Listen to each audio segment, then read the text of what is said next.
Behind every brand, every movement, every leader, every transformation, there's a story. And intertwined in these stories is a message. And this podcast is for you, the next gen leader, coach, entrepreneur, and influencer. My name is Travis Brady, and I'm a branding mentor and sales story strategist. I hope you see me more of a guide than a host as I share the stories behind the brands, so you can take these stories, experiences, principles, and teachings and use them to share your story with the world. And what's up, guys? We are back with the story behind the brand. Got one of my bros here today, Dominique Bradley. He's a partner with the Brotherhood and Brand X. I'm really grateful to have him in our life, and we're going to be diving down deep. We'll talk a little bit about systems and processes, but mostly I want to talk about the story behind Brotherhood. I grew up with a younger brother, and we had a great and amazing relationship, and is probably one of the most important things, I think, as a man. I think people talk about fatherhood being important, but I think brotherhood is actually more important. But Dom played college football, had a degree in management, has been in marketing for the last 10 years, built an incredible software called Expert Marketly that helps essentially get your brand out there through AI, automation. It's incredible, guys. It is I'm starting to sound like Donald Trump now. It's incredible. It's the greatest of all things. But anyways, Dom, good to have you on the show, buddy. We've been talking about doing this a while. Yeah, thank you for having me. I really appreciate it, man. I think we're gonna kill it. Hopefully, people get some good knowledge out of this one. You know, the goods. Oh, absolutely. It's gonna be a very deep one. Is Dom loves the deep questions. He loves diving down deep and getting all getting all into it. But anyways, we'll do that later because I know that's your favorite part. Fill in the gaps. Fill in the gaps about you, man. Tell us a little bit about you. Yeah, man. The one thing I would say is filling in the gaps about overall my personal brand or what I do really comes down to what Travis has, made clear over time, as well as like kind of your history and your past kind of makes you who you are. And the biggest things I would say is being in marketing, I learned a lot about, the difference between us as human beings, what we think we buy or why we think we buy compared to the actual reasons why we buy.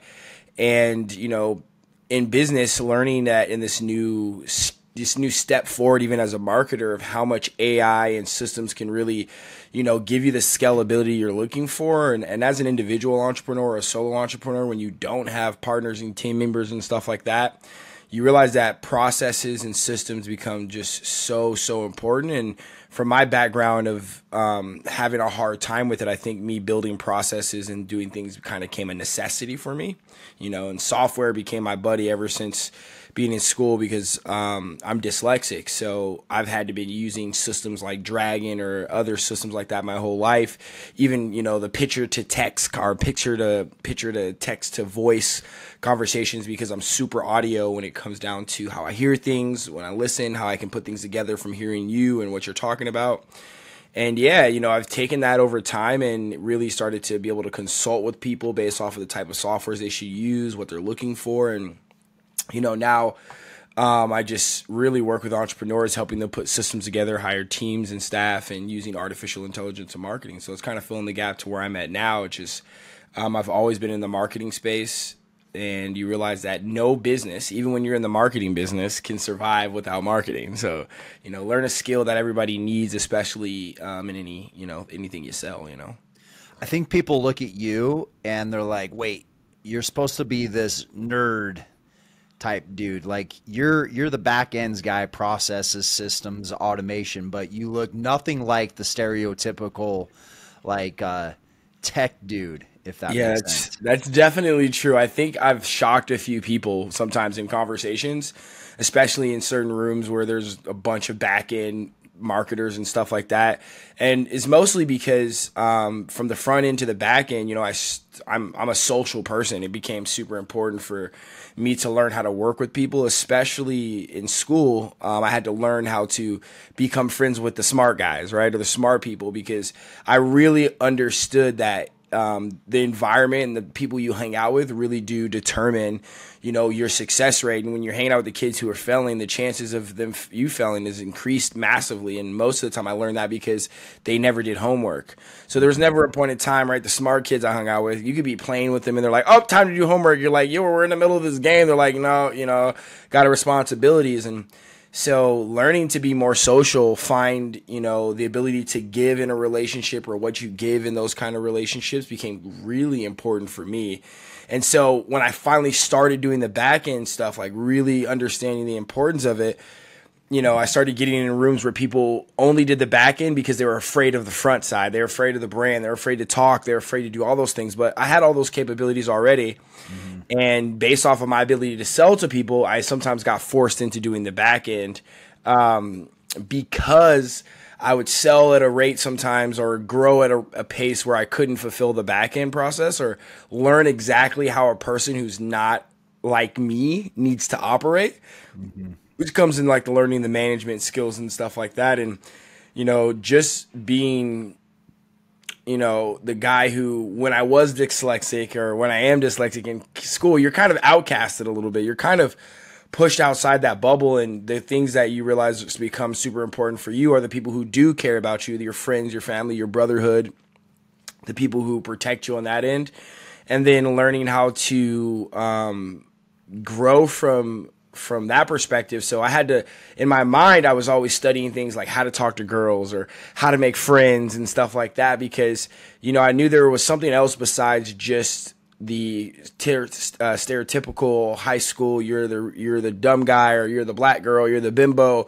And I was like, there's something deeper about being able to make friends, because everybody technically finds their crew, other people where they're, friends with in high school and stuff like that. And, so I had to learn a lot about people because I wanted to study people. I wanted to know why people like each other. I wanted to know how to be liked. I think it was part of my thing was like, how do I overcome these things that people try to label you as one way or another? And you realize that how you treat people and your people you are around, or they really do create the world around you pretty drastically. So yeah, I had to definitely be different and finally get in the back end. And when I get into rooms with people who are all back end people, sometimes they're just shocked. They feel like I'm just there. But when they realize that I may have what they have to offer, plus I have the ability to, talk to people or really find people interesting. I think it's because I find people interesting. Like I really do find people quite interesting. So it's like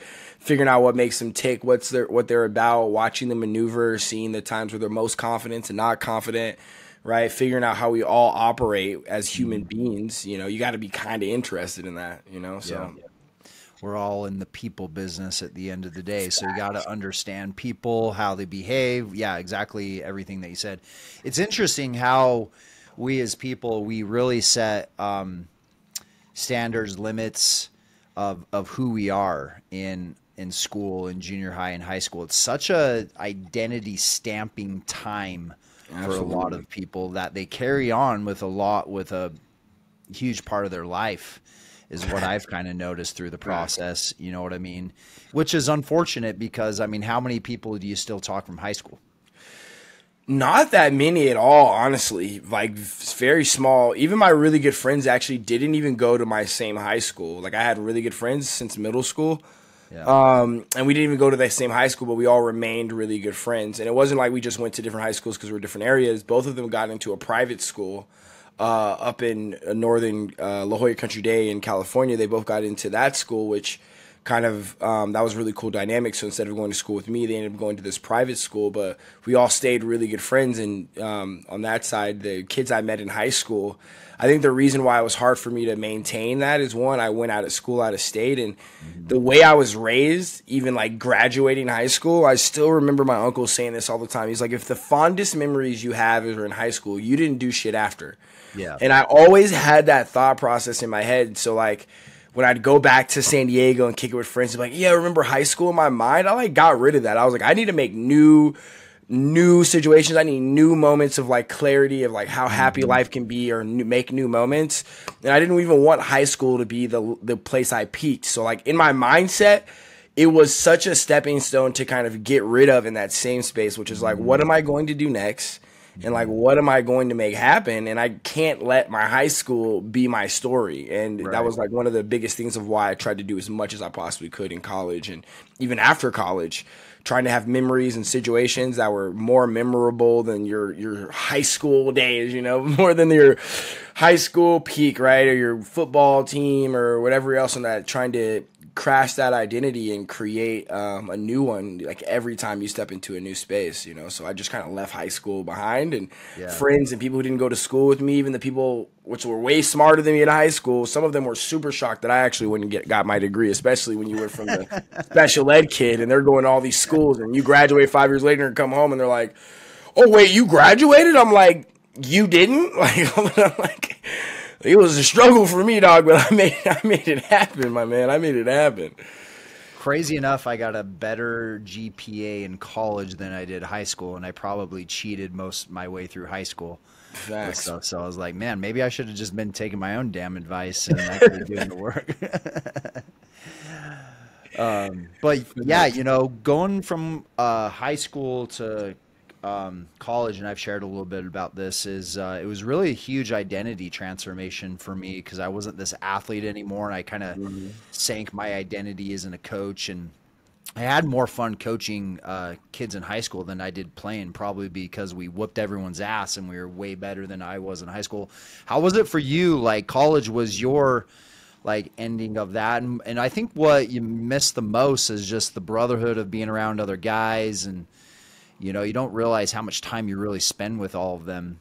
You know what I mean? For you, when you graduated college, did you struggle with any of that stuff, or was it easy for you? Or so, so I would say my biggest struggle comes from actually the reason why I didn't struggle about that, which is my ability to isolate a little bit, and my ability to my ADHD, which is like when you're not in my present space sometimes, or like in my area, it's like really easy for me to totally have time blindness, and time could fly by. And I may feel the same way about somebody, but that doesn't necessarily mean they feel the same way about me when that time is a distance. So in college, for college was like my deep dive into leading people. Like, I didn't really get led in college. Like, when I went to the small university I went to, I was by far the best player in the school, is what I felt like, right? And then I actually got a chance to prove it, because unlike some of those kids who came there from other schools who were the best in their school or the best in the situation, I had a different work ethic, like completely, than most of the people in my school. And most of the time, especially on the football team, was because I had a chip on my shoulder, right? I had like this dog on my shoulder that I felt like I always needed to prove something, because it was something that I held on to so much. But I held on to more of my ability to play the game mentally than I actually did physically, which is like, you know, to me, it's like playing chess or playing, you know, and I played chess from a young age. So even those kind of things of like the strategy or why you're actually here or what's your next step into what your situation is. I went to a small school, and I didn't feel like any of the people in that small school, that university, were trying to do like crazy big things. So like, I felt like I was crazy most of the time when people were, I'm like, I'm going to go do this. I'm going to go build my business. I'm going to go do this. And stepping away from always being the guy that they thought was crazy. I threw crazy parties, crazy events. I did all sorts of things that they were just like, we shouldn't do this. I went to a school in a small town in the Midwest. So if you guys know about that. You shocked them out there. Bro, I had a crazy purple mohawk too. I had like blue and purple mohawks on my head and shit, like from California, wearing super tight skinny jeans and shit. I realized that shit don't work in the cold. That was one of my biggest shockers. I'm like, I need real jeans out here. These floppy skinny jeans from California, they breathe air too much. You know, I need what is cold gear? What is that? What are underwear? Long underwear, which I didn't even understand. I got a little sheet of the things I needed. They're like long underwear. I got underwear that almost went down to my knees. I was like, this is long, right? And literally, I packed it up to go there. So, yeah, I'm really good with when people are around me and we're all thriving together. Like, I feed off of that. But I really seems like it when someone steps to the left or steps to the right or decides not to keep going down that growth path mindset, that they seem to fall off of my wagon, because I'm going to keep going forward regardless, right? And that kind of thing for college was like, I was the only one trying to do business. I got offers to go to combines when I got out of college. I made the all-star team to go play in North Carolina for that as well.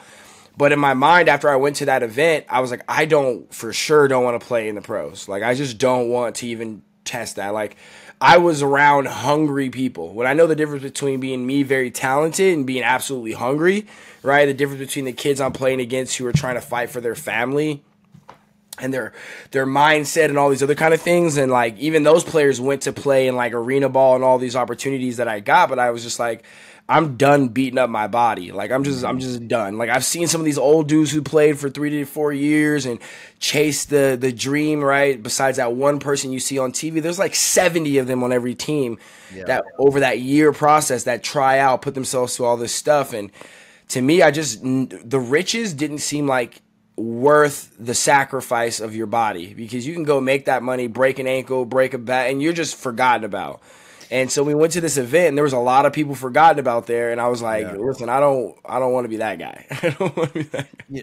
You know, you look at a football field in youth, right? You got how many players out there, how many of them will actually play college, right? Like, you're talking about less than 1%. And then you go to all the colleges and same thing. How many of them are actually getting drafted, let alone, you know, playing, like the numbers. And I'm not trying to like take away on anyone's dreams, but when you start really looking at the numbers, your ability to make the type of fame and money outside of a sport is way higher than inside of a sport. Facts. And I didn't think I realized that, you know, when I was younger. I still had the starry eyes on it, but I really missed the brotherhood of it. And in my earlier days of, you know, growing a business, it was very lonely. I remember Max is always chilling here. You can see him there in the back. In my earlier days, man, I'd just sit in my office and work and work and work. I remember going to this party and you know, they're talking about Lambos and stuff, and I felt really like what the fuck am I doing here? I should be home working. So I freaking got an Uber on a 12 o'clock at night on like a Friday or Saturday, and drove home and started working. And I think I bought into the belief system that it's lonely at the top and you have to be lonely. And it was the furthest from the truth. I should have been more around people that were doing what I was doing. I should have went more to networking events, and not just networking events, but networking events of like guys around more of my age and what I was doing. I stepped into these networking events. You got 40 and 50-year-old, same thing with the National Speakers Association, you know, type thing. So anyways, long story short, you know, I realized like, hey, I got to be around a bunch of people, joined a bunch of networking groups. And then, you know, out here after my divorce about 2 years ago, which is crazy how fast time flies by. And I was just really thinking like, man, I would love to have a type of like brotherhood out here. And I looked around and I didn't really see much. So I was like, fuck, I'm just going to start my own thing. So I just started gathering people together. And then I don't know where I got the idea to run an ad from. I think I was like, man, if I'm really going to grow my business, I got to learn how to do these ads. And so I just whipped out the camera and just filmed something, and it started to take off. And I did another one in my pool, and I wasn't even planning on doing one in my pool, actually. And I just whipped it out as a Friday afternoon and did it. And this ad just fucking took off, bro. And I don't know which one that you clicked. Do you remember which ad you clicked on? I clicked on the one of you in the pool. One in the pool, yeah. And that one we still push it till this day. And I remember having an initial conversation on the phone with you. I don't know if you remember that. I do, yeah. Yeah, I remember like, I can't remember much of the conversation, but I was like, AI, this dude needs to do something bigger. He got some good shit going for him. I think that's how I left the conversation. Anyways, you showed up at the house, whooped my ass in cornhole the first time, which I was like, do you remember that? Do you remember how many times did you come to the house? That was your first time, right? That was my first time coming to the house, yeah. Yeah. And Dom whipped my ass, which I was actually really I was happy for a second. I was happy, but then again I was like, damn, this motherfucker just beat me in fucking cornhole. This is my sport. and there started, this long and deep friendship. And I can't remember when you brought it to my attention, but like, hey, we should do something with this brotherhood. And the brotherhood wouldn't be where it's at today without you kind of like bringing that to my just like helping inspire me to do that, because I knew that I didn't want to do it by myself. Yeah. I knew I needed somebody else, and for whatever reason, I thought I would find people through the process that would want to be a part of it.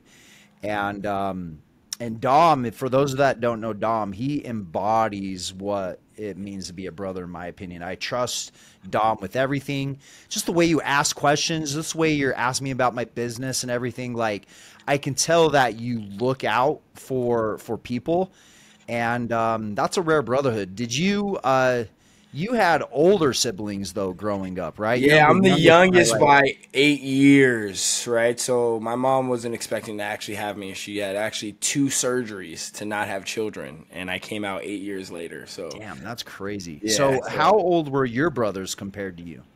so my oldest brother is, I think he's 5 years older than. So my oldest brother's 15 years older than me. And then my second brother's 13 years older than me. And then I have like a brother on my dad's side. They're all the same, or around 15 years younger than me. And then the closest one is the youngest sister besides me, and she's 8 years older than me. So all of them are at least 8 years older than me. So you kind of grew up almost like a only child in a way. Yeah, like, I mean, my sisters were more like my parents, like you know what I mean? And that day and time when I was a kid, we were latchkey kids. It's like your parents are out working, and mostly it was my sister kind of taking care of me on that side. Not like she had to, like, wasn't like my mom wasn't taking care of me, but my sisters were always home when I was from school, so I'm mostly spending my time with them. So they always felt like a parent figure to me. By the time I was 5 or 6, they were already like, 13 to 17 or 18 years old, working jobs and stuff like that. So yeah, they were just really older than me. So when they all left the house, I was in the house pretty much for myself, from anywhere from middle school all the way up to, high school, graduating. So yeah, so it was just me and my brother. My brother was 2.5, almost 3 years younger than me, and we fought so much until I got up in junior high. I remember this one time we got in a big fight, and we called our parents, and their parents were out shopping for Christmas, and they're like, "If you guys don't figure this out, we're taking all the Christmas presents home." And then like I called them like a minute. I went into the other room. I was like, "Tyler, we got to pretend like we were just joking and call them back." So we called back my parents, say, "Hi, Mom, we're just joking." And they soon came to find out that they were laughing their asses off because they knew we weren't joking. They knew you were lying. Yeah, but me and my brother, we always played some type of like weird sport in the backyard, like hitting the tennis ball with a racquetball. If you hit it off the house, it's a home run.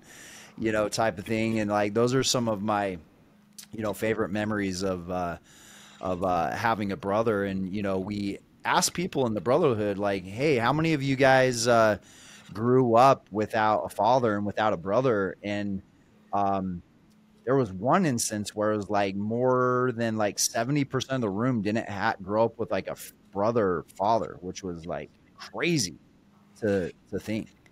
Yeah, no. I mean, honestly, in the day and age and time, the world we live in it's about 50+% of people who don't, have that situation go for them. And, I was a blessing enough to be the kind of guy who did reach out and find other father figures. I did have a stepfather in my life, as well as like I seeked out other men who I believe were like father figures, and I really did take what they said serious. I was the kind of kid who wanted to learn from people like really bad. Like, I just wanted to ask questions. I wanted to know what they think, what their life was kind of like. So I made really good friends with the people who are like parents to me still to this day, calling them like stepdad, or calling my dad, or telling them I love them, what's up, because they were just men in my life who I realized when you're searching or you're seeking, there's good men who are always willing to mentor you. There's always people who have a desire to feel thankful, for the things you do for them, or the things so that was an opportunity that I got to be around a lot of different men in their own world and their space, from New York to like out of the country, and realize, you know, we all come from different paths and just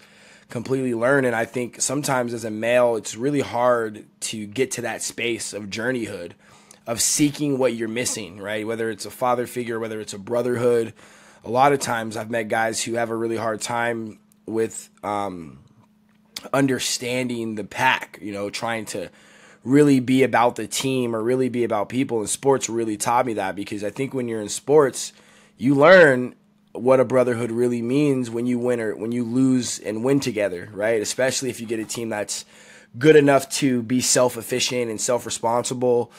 And I was the kind of guy who always took it on my shoulders. So I never remember ever being the kind of guy that blamed people. So it was like people always respected my circumstance because I took losses for real.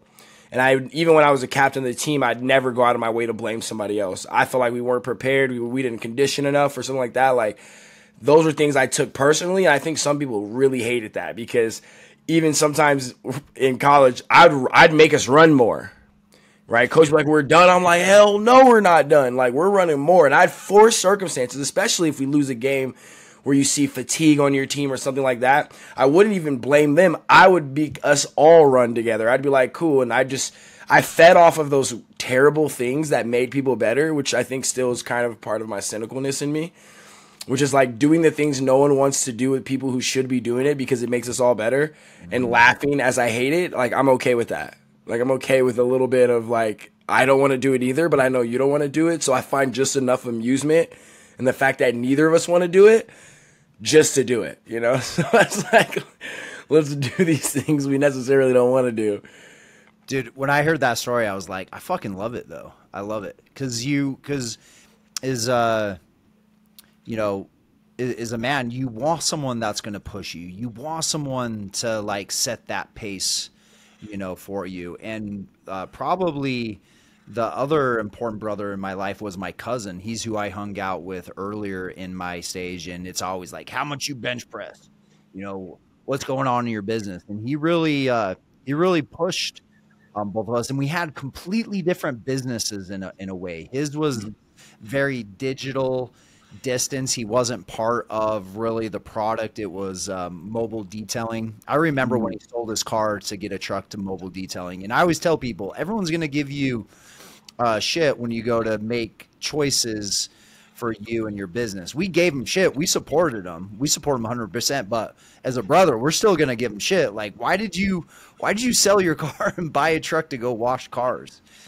And to see his whole journey and see what it does, but he probably didn't enjoy his business as much as I did. So it was really interesting, you know, having those conversations. And you need someone to have those like individual conversations, because at the end of the day, you don't want to be sharing out on social media like, oh, today was a shitty day. You know, a client decided not to follow through. I cried in the corner. It was shitty. Like, you know what I mean? Facts. Like, you need those conversations to have. And sometimes it's like, I had a great dad. I always tell everyone, like, I had a great dad. He wasn't the one I went to for my emotional needs. That was my mom. But he did teach me what it's like to be a man. And I just feel like I was saying, just going back to brotherhood, as far as everything goes, a brother, in my opinion, can be all those things. He could be that, you know, has those emotional conversations with you. He could be the person that helps you, you know, in business as far as everything goes. But the point I was making is, even though my dad was a great father, like, I really can't, I can't sit there and like say, oh, I wish this and wish that. Like, I'm not gonna do that, you know. But I went to other people, kind of what you're saying, to fulfill that father figure type of mentoring.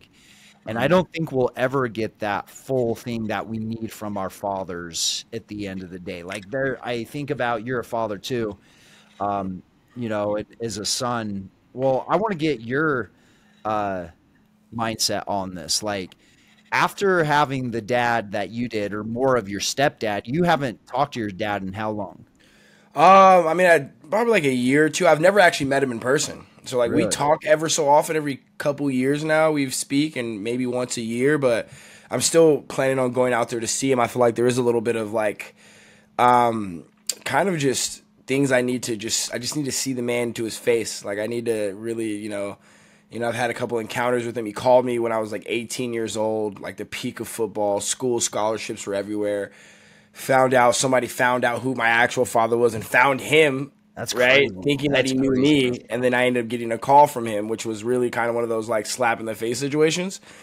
Because he didn't just figure out who I was, or he didn't just call me because he wanted to talk to me. He called me because I was brought up by somebody else who was trying to get a hold of me, but found him. Right. And so that was a very interesting concept. And I was just like, I didn't even want to talk to him after that because I was like, you haven't talked to me in 18 years. Like, we're not fucking friends. Like, Dude, you're not going to have a regular conversation with me. He was like talking about a few things with like some women and shit. And I was like, we're not friends, dog. I'm done talking to you. I literally hung up the phone. Wow. And I was like, I'm done talking to you. And like, I didn't talk to him for like 8 years until like I was in my 20s. And were you hurt earlier on in your life that that your dad was around, or you didn't? Yeah, you absolutely. In sports, you know what I mean? Like my stepfather was kind of somebody who supported me in that process, but like you know the difference between you and like your real father or something you feel like you're missing. So there always just feels like a gap there, right? Because there's a little bit of what I would say, what would be the word? What would say not like there's a little bit of like a little bit of more caring or a little bit more close knit that you can actually be with your father. Like say giving a kiss on the cheek or giving a kiss on the forehead, a really close hug. Those kind of things you don't feel that comfortable with a stepfather, right? Yeah, and I'm a stepfather now these days too, and I'm at this point in our relationship where I'm actually open to him. I had a conversation with him 4 months ago, in his room, and I was like, hey, I just want to say that you're a great kid and I love you, and I know I've been very distant to you, and that has nothing to do with you whatsoever. It has nothing to what you've done or didn't do. That's just my own thing. And but I want to have a great relationship with you. And you just saw tears streaming down his eyes. And if you're dating a woman who has kids, there's nothing that will make a woman happier than you starting to open yourself to her kids. Let me tell you that. But I was a stepdad before, and that whole thing broke up in a way. So yeah, I can imagine having a stepdad. You just kind of miss that little thing. Yeah, you miss that. I was gonna say the word intimacy, but like not like that kind of intimacy. But there's like a sure. No, I get it. I get it. There's that feeling, when you pick up your son, you kiss him on the cheek and you just hug him, and it doesn't feel weird. It's like, you're my son. Like, fuck, fuck whatever you think, right? People just say it's weird. It's but when guys, because we're always so weird about how close you can get with a child who's not yours, right? Because there's a fine wall there's a big distance between how close and huggy and close you can be with your own child versus being with somebody else's child or somebody, you feel that little bit of distance of like how close you can actually get, right? So I think me growing up, you just notice that, right? Being around other fathers and their kids and in sports and them being so close, and it may be partly because you're shut off. Like I just didn't feel like that with my stepdad. Like it was an amazing stepdad in the point in time of protection or being there and having conversations, but there was just never that time where you could get hugged by your father and cry, even if they don't tell you it's okay or whatever like that, but they'll hug you and they'll let you get through those painful times and situations. And it's like you get that perspective of what a man will feel like when they lose their battles and the worlds and the things that they've tried and lost. My mom never really understood sports in that manner. My mom would say things like, it's just a sport. And I'd be like, Mom, I swear to God, Mom, don't say that to me. And like she'd be like, what? I'm almost like, don't do that. It's everything. It's everything to me. Like it's how I try to do everything. At the end of the day, it's trying to give everything I have, and this just feels like one of those things where you try so hard and you didn't win. But I freaked out on, I think, like freshman year when she said it to me one time. She just like never said it to me again because I was just so heated. I was so bothered, right? And it was like I made a mistake in the game too. So like even though it wasn't like the mistake that lost us the game, to me, if I made one mistake during the game and they scored one touchdown on me, then that's 7 points they shouldn't have had on me. And if we lose with a 7-point gap, it's my fault. Like, I should have stopped them in the second quarter when they scored that touchdown. Like, I always had that mentality of just, like, focusing on what I was even imagine being like a kicker, especially a college kicker. Honestly, I think I have more heart for a college kicker than a pro kicker, because college kicker, they're not making millions. Pro, it's like, yeah, well, you're making some money. You know what I mean? Yeah, yeah. These kids that miss 3 or 4 field goals in a game. Oh man, like even if it's the other team that I'm cheering for, I'm just like, man, I really, my heart goes out to that kid, because I still remember one of our kickers missing a game we almost lost. And him coming off the sideline, and my coach just grabs him. You got one job. You got one job. He was just like, that kid is scarred, man. We're gonna have to call him back up. bro, he was holding him so hard. The kid was just like, he goes over there to the sideline, just crying and kicking for the next couple hours. He was like, if I bring you back out here, you better do the one job I put. Like, I was just like, oh man, oh snap, dude! Holy I don't want to have one job. Okay, I can't.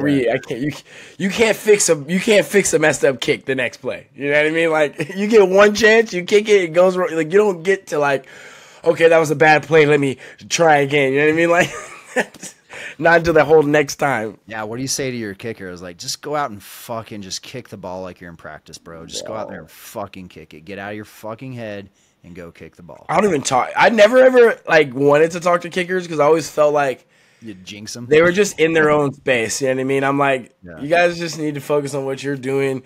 There's no hype that's going to make you kick the ball harder or more accurate. Like, you don't get juiced up and like, this is going to be the perfect kick. Woo! Like, you know what I mean? Like, so I could never juice them up because I was always super juiced up. So it's not like I wanted them to get overwhelmed or hyped up or, you know, smack somebody super hard. But in my opinion, they just got to get out of their head. You know, you're getting in your head.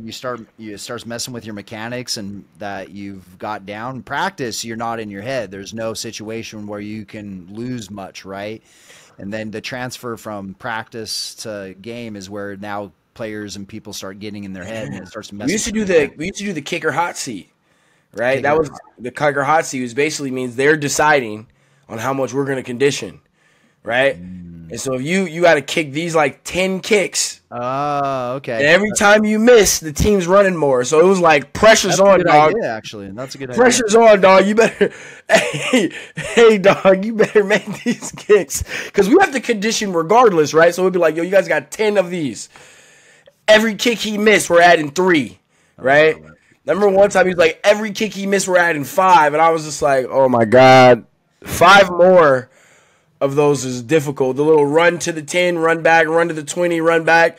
10 of those things are deadly. You add 5 onto those, it's like, you dog, if you miss one, and I mean, there's a few times where we missed it. And I know for a fact the pressure was on after those couple times happened because we were in the locker room after conditioning, mad as hell at him, staring at him. Shit. Oh, bro, you got one job, dog. You got one job, man, out here, man. You got one job. Hey, that's a great way to practice for the real game, though. Yeah. Anyways, bringing it back around. So for the people listening to him, like, what would you say to, you know, one of the things that, you know, me and Dom talked about is not just creating a brotherhood full of followers, but helping them lead their own communities.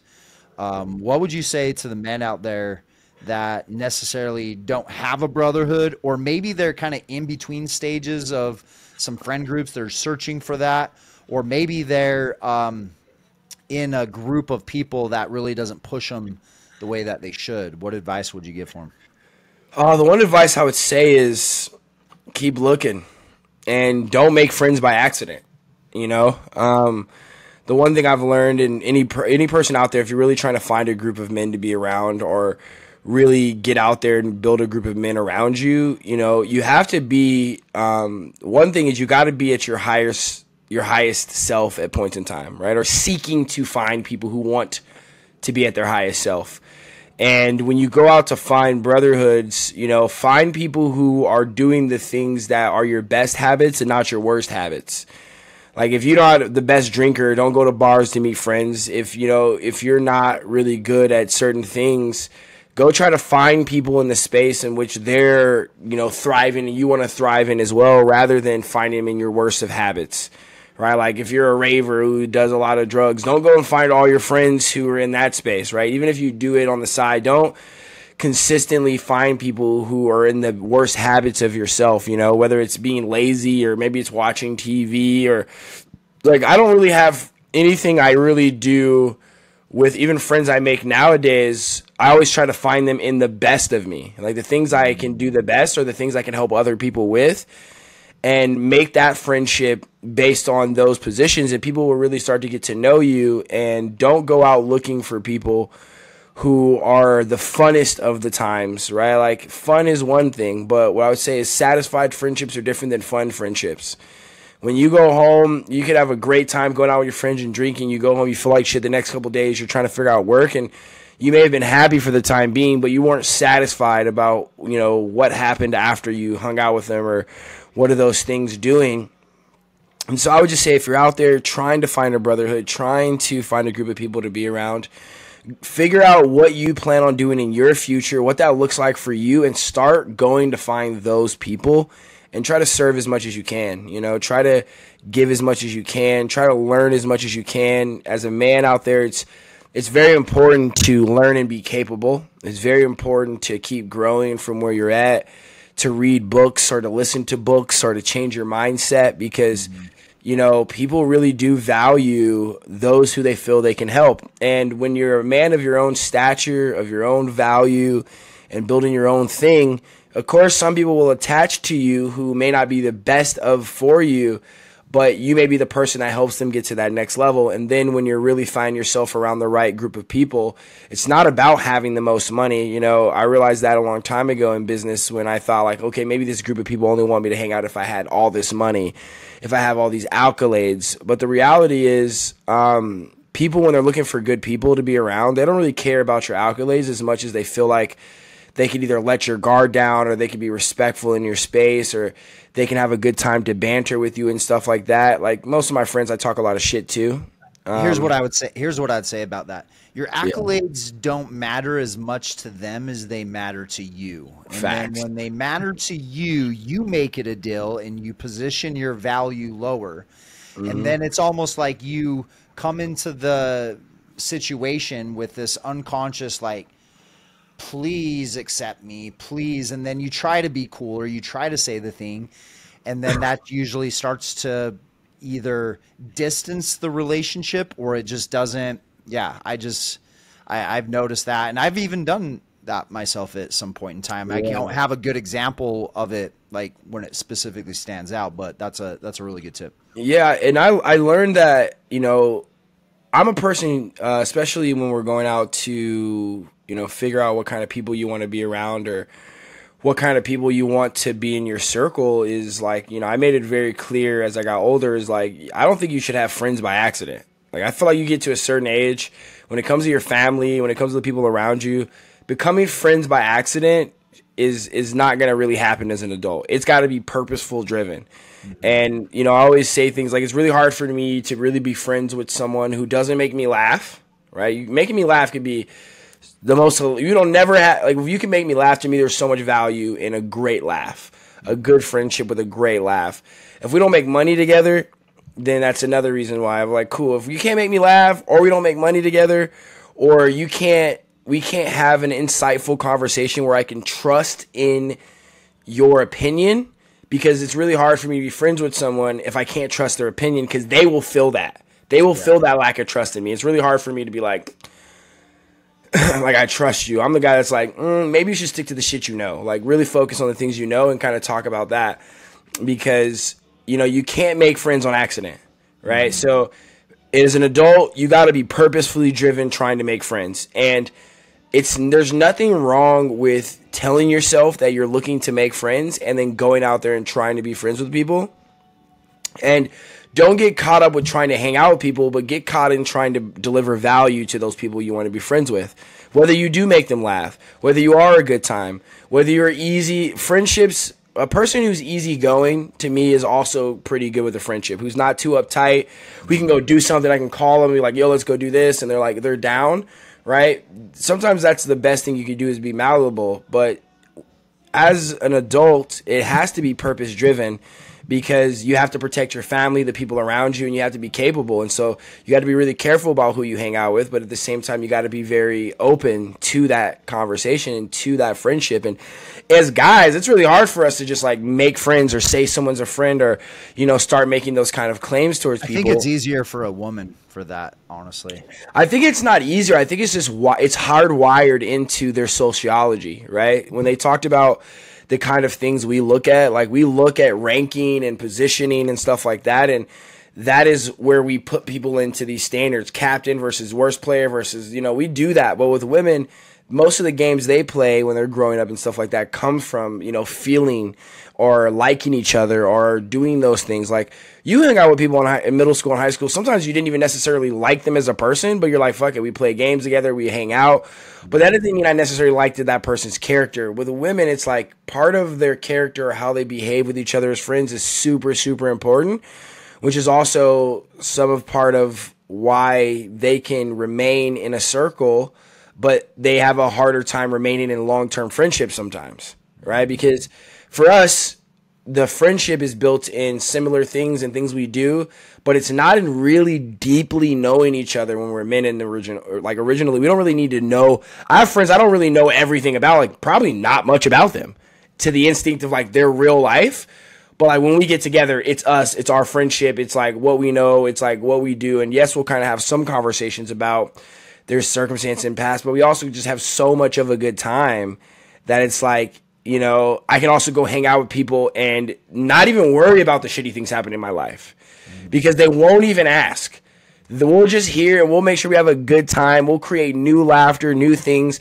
And they're never just like trying to really dig into like the worst things of your life, which is also sometimes a blessing because you're like, you know, when you just want to call people to have a good time, you do have some of those friends who just, you know, they're not a good time without you, right? I have some of those friends who can't have a good time without me having a good time. But sometimes you need those guys who can have a good time regardless, just so you can bring them in your life and remind yourself of what a good time is. And they won't be fazed by, you know, what you feel, but they will try to bring you up to that level. And sometimes you need to be fucking pulled out the trenches, you know what I mean? Sometimes you got to be pulled out the trenches, you know?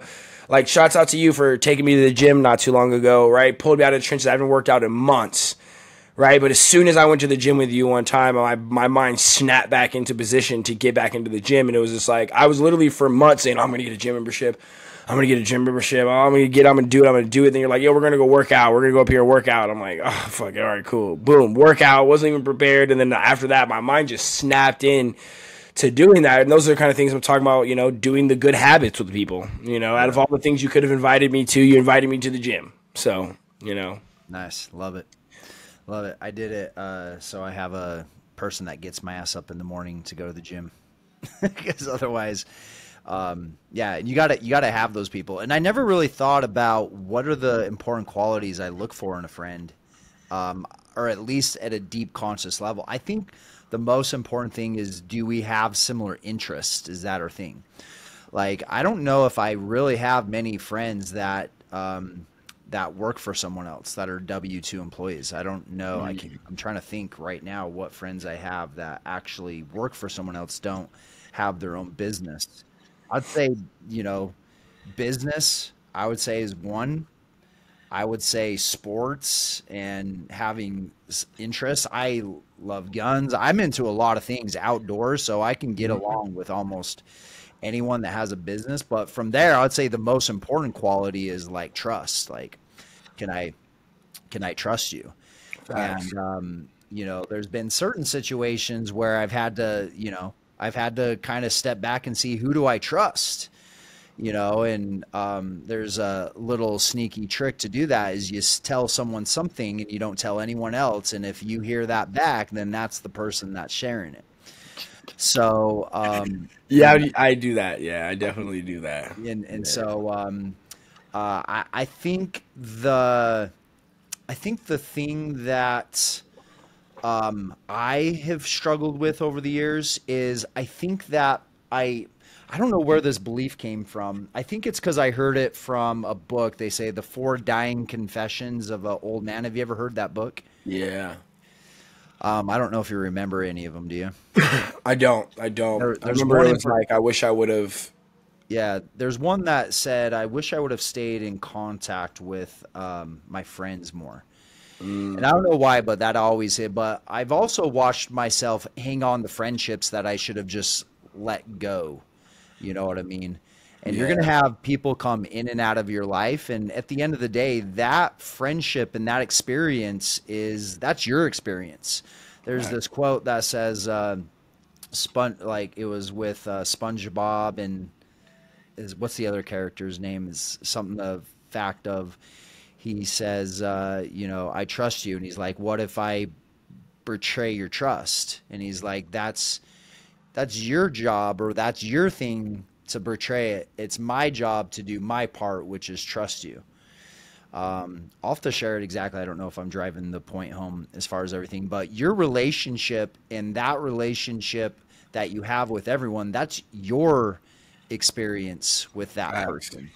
You know what I mean? And your in the type of experience that I want to have is I want to have trust. I want to have fun. I want to have the ability to be there for someone. I really take, hey, you tell me something and you don't want anyone else knowing, like, hey, I'm a vault. Like, that's only between me, you, and God now at this point in time. And so really trying to be the friend that I would want in a friend Facts. is probably one of the biggest things. But I think brotherhood is super important. I think it's more important than your father, because at the end of the day, me and my dad we have a good relationship. I wouldn't say it's great. I wish I was a little bit closer to him as far as everything goes. But we just have kind of different things that we're focused on, and that's important to us. But I share a lot of those things with people like Dom and Josh. And anyways, coming back to the brotherhood that we have, we're building something really special, and we believe in everything that we're doing. So even if it's not with our group, I would say find a brotherhood, find a group of people that you get along with, you jive with, you trust, you're on the same trajectory as far as everything goes. So, and whatever group that is, just know like there's going to be this unconscious like agreement that you make with them, and they're going to expect things, from you to bring things to the table. And sometimes, like with Dom saying, sometimes that's just laughter. Sometimes that's just being a good time. Like if you're the person that's always bringing people down, you're always never one to pay, you're always late wherever you go, and you're a drag, like you're like no one's coming to save you for a friend. And I see some of these, I sometimes see people and they try to be the, oh, well, people don't do this. I was like, you're a drag on them. Like you have to bring value to the table. And whatever value you bring to the table, and like I was saying, in a brotherhood, it's just unconscious. It's not something like, oh, Dom, did you make me laugh today? Oh, type thing. It's just like there's that mutual agreement. And when I went through my divorce, it was really hard to ask people for help. Like, hey, I need you there emotionally. Hey, I need you there physically. In one essence, I didn't even ask one of my friends, but he flew like clear down from Utah to hang out with me for the weekend. And I was just like, wow, like what a great friend. But I also thought like I must have like really filled his cup over the years with friendship for him to be willing to drop, everything and fly down with me at the same time. So that's one of the things I want to leave you with is, you got to bring stuff to your brothers and sisters and to your family. And those are some of the best relationships. So I don't know if you have any other things you want to talk about before we wrap it up. This has been a long podcast, but it's been a great one. Yeah, no, man. I'll finish out by just saying that it's really important to find people you can hang out with. It's really important, especially for men, for our mental health and the things we go through, is to have people where you trust their opinion and you can bounce things off of. We're also the kind of people, that you can find yourself being around a bunch of people and still feeling isolated and alone. So just be very careful about putting on that mask too crazy to find friends, and try to find them in your most authentic, original self. And, you know, sometimes it may not be as original as you want it to be in the beginning, but it's something you're trying to become, somebody you're trying to become, like whether you're trying to become a business owner, whether you're trying to grow in your company or whatever those things are and those aspirations that you're next to, and, you know, share those things with people. Because I would say the more you say it out loud to yourself and even to other people, you know, you start to believe it more. And, you know, one thing I heard is that God can hear what you say, but he rarely hears what you think. And there was something that I was laughing about the other day because we were just making a joke about women in general and being like, you know, they want you to read their mind. And then the guy was like, how many times do you have God do that? And I was like, that's crazy. Like, I never even thought about that.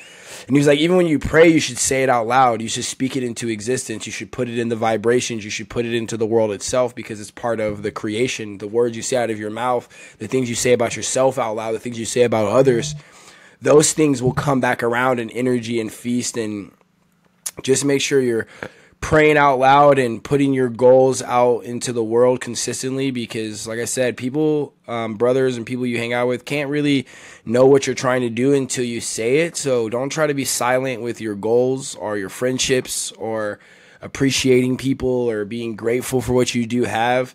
Speak those things out loud, because I know what it feels like to have some things that you don't feel grateful about and then they disappear and you're just like, why wasn't I more grateful for those things that I had in the moment?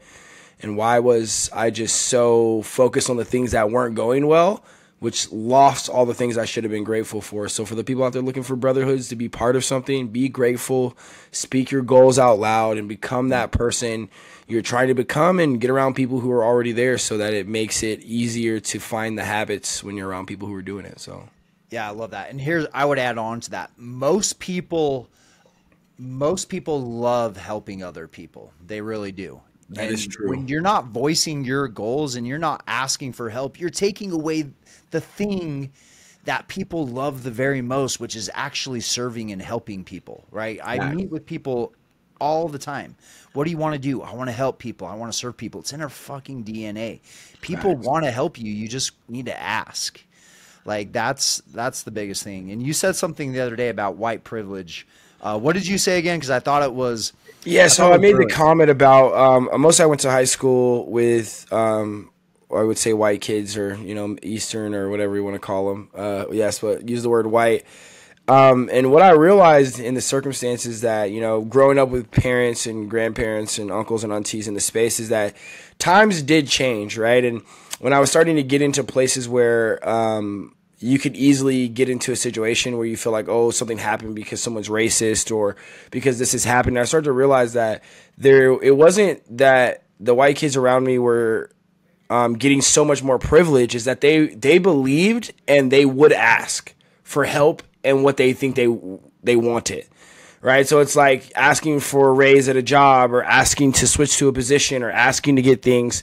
Sometimes they were way more persistent and they had just natural belief in what they were doing. And they didn't feel like asking was something crazy, that they were a burden on any sort of thing. And it's like they were getting things that I wish I could have, but I was just too afraid to ask for.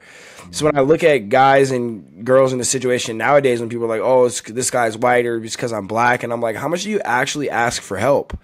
How much do you actually go out to the world and tell them what you want and make it happen and ask for people to help you get there and ask for mentors? And I realized by going to a majority of white schools that they didn't feel weird about that. Not as weird as I did. I felt like a burden in some places. I felt like, why should I ask, or why don't I deserve it? But it was like, even if they deserved it or not, that didn't stop them from asking, right? Whether I looked at them and like, they don't deserve that, they would still ask and they would still get it. And I would be salty, even though I never asked.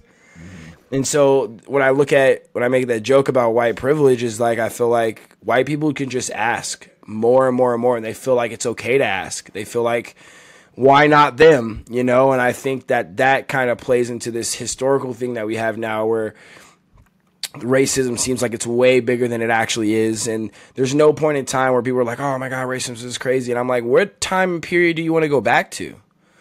Like, if you want to think about the better life as an African American during this time in life, what century are you going back to?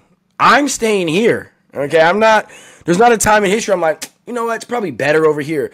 Even when people say, location wise, I'm like, black people were being, like, sold to American. You know what I mean? Like, we were like, oh, white people went over there and stole us from Africa. I was like, no, they were sold by other black people. Other tribes were like, yo, take these black people with you. You can have them. We're going to sell them to you after we conquered their town and city. So, yeah, I just say that I think sometimes it's just the ability to ask and know that, you know, the difference between the people who are getting what you really want in life and are doing it, part of it's working and part of it's just asking for help. Just believing that you should receive help. People want to help and just be open to ask for that. And I think sometimes in certain neighborhoods and the white community that I was in, it felt like people wanted to help you. So I had to like develop just asking more. And I started getting more and more, right? And there was other black kids who went to my school who was like, oh, you're like a charity case. I'm like, I don't believe it's charity when people want to help. Like, if they're going to help me, I'm going to ask. Like, at this point, I realized not asking just let me bitter and on the back end. Like, just yeah, someone told me this. Like, you take away someone's ability. You can't take someone's ability. You can't take someone's ability to give away from them, because when you take away their ability to give, you also take away their ability to receive. Sometimes it's not even about you. Facts. And so sometimes, you know, sometimes I receive something not necessarily because I want to receive it. It's because they really want to give it, and that's important to them to give that. And so I'm receiving that. So I think, you know, being a better giver and being a better receiver, you know, is really important, is being so yeah, that was just a huge epiphany for me as well. It was like coming back to some of those basic things. Last one I'd say, because we can be on here all day talking about shit with Dom. That is true. Dom has some preacher in him. He doesn't know this yet, or maybe he does, but he definitely does. Here's what I would say. Instead of trying to tap into a network and started trying to tap into a group of friends, you need to create the network around you. You already, and the truth is, you already have a network. And if you're seeking a network because in your mind you're like, I don't have a network of friends, it's like you do have a network. It's just not up to your standards of what you really want it to be and how you want to live your life. And so what we're really focused on is helping people build their communities and building their tribe of people. Facts. You know, and that's something that's super important to us. And a then band of leaders. Yeah. And utilizing the back ends, the systems, the softwares to do those things. And so we're doing lots of giveaways and doing events to help you build your tribe so you can come and give to the people and pour into those guys. And so that's what I say to a lot of people, like, I don't need you necessarily to pour back. I got God, I got me, I pour in myself, Max, my son, Flory, all pour into me. Dom pours into me. I have lots of things. I need you to pour into somebody else. And so when you're pouring into your community, man, it will absolutely change your life. So Dom, how do they follow you? What's your Instagram? You guys can find me at Marketing with Dom on any platform, honestly, TikTok, Facebook, Instagram. You can find me Marketing with Dom. If you're trying to get a hold of me, most likely the easiest place to find me is Instagram at Marketing with Dom. Fastest way you get a response is, so that's where you can find me. Okay. Super appreciate it, man. We definitely will be doing more podcasts. We just launched or in the process of launching Arizona. Let's talk about your brand. We're going to have some fun. I've never been excited for, I haven't been this excited about an event or a podcast in a long time. So that's true. I do enjoy our podcast. I can't wait till they're heat. I feel like we create a good time. I think it's just, bringing the heat is going to be a great time. Yeah, it's going to be a good time. Lastly, if you haven't came to one of our events, in the link below, if you click on that link, you'll get a free ticket to come to one of our masterminds and see what it is. Would love to get you connected and, see where you're at in business and how we can serve in any way. I usually don't make personal plugs like this, but you're going to absolutely want to come to one of these events and get plugged in. So check that out in the comments. Be inspired in what you're doing. Be next gen. You have a story. Get it out to the world. And we'll talk soon. Good talk. All right, man. Thank you guys for having me. Hey, you know you have a story to share with the world, which means you need to get on more life stages. We have a jam-packed schedule in 2024 full of events, including our biggest event year to date, Brand X. Go to benextgen.com/speak. Again, benextgen.com/speak. Or you could just click the link in the description. Fill out an application. Our team will reach out to you and show you how our speaker partnership works. Get on a stage, get video, blow up your brand, blow up your business. Let's go.